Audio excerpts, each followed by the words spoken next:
السلام عليكم ورحمة الله تعالى وبركاته.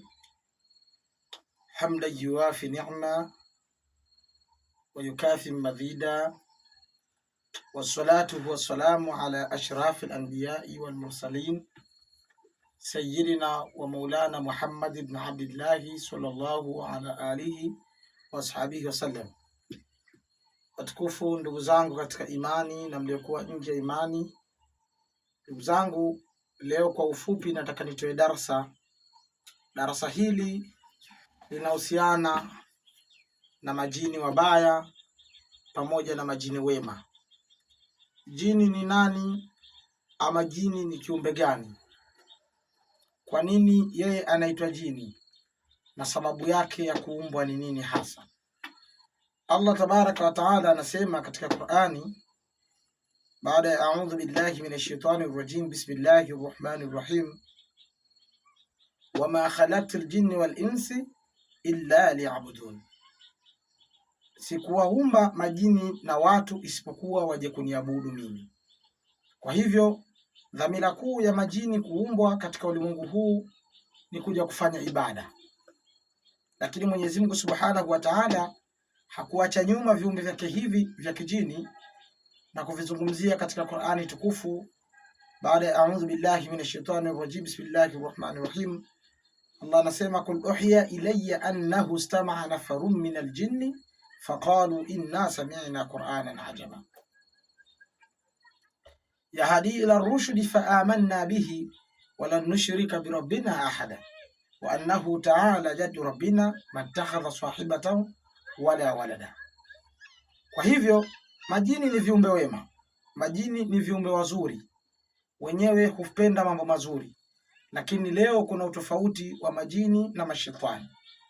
Hawa mashetani ni majini waliolaniwa, ni majini wabaya wenye kumuingia mwanadamu katika njia ambazo sio za kheri na kufanya mabaya, kuwaongoza katika mabaya, ima ulevi, ushirikina, mambo ya kufanya hanasa za dunia, mambo mengi mabaya na kutia maradhi kabisa, kwa sababu wako viumbe wa kijini ambao ndani yao wenyewe husimama katika maradhi.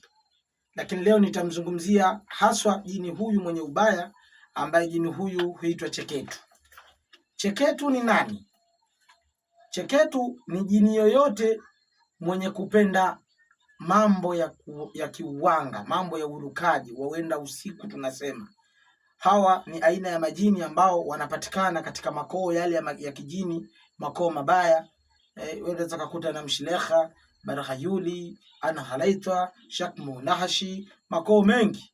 Anaweza akawa jini yoyote kutoka pwani, akawa mkubwa tu, anaweza akawa ataka bedui, au anatoka koo la Subiani au Darwesh au la Maimuna, lakini yeye akabadilika na kupenda ile michezo, anakwenda katika vile viwanja ambavyo wenda usiku huwa wanakutana katika njia za panda, wale tunaita wachawi, walozi katika njia za panda. Unaweza ukakuta katika miti mikubwa, maeneo ya wazi, wanakaa na kufanya shughuli zao za kiwanga. Kwa hivyo katika zile ngoma za kucheketua, basi pale ndipo jini yule husaidia wale wacheketuaji kufanya zile shughuli za kucheketua. Hivyo tunamuita jini huyu ni jini cheketu. Huyu ni jini anayetumika na wanga katika michezo ya kiwanga. Wakati mwingine tena, ndugu zangu, tutakuwa na mwendelezo huu, lakini kwa sasa tutakatisha darasa letu hili kulingana na muda tuliokuwa nao. Lakini wakati mwingine tutakuwa na darasa hili kwa uzuri, tutaangazia jini cheketu asili yake ni nini, lakini pia tutaangazia kwa nini watu wanateswa na hawa watu wanaitwa wanga ama wenda usiku. Lakini pia tutaangazia pia jini mwingine ambaye anaitwa konkoni. Kwa nini wanamuita konkoni? Tutaangazia hivyo basi, ili kutambua siri za hawa weta usiku, hawa watu wabaya wanaofanya dhulma ya kuwafanyia mabaya wenzao. Wabillahi tawfiki wa hadha, assalamu alaykum.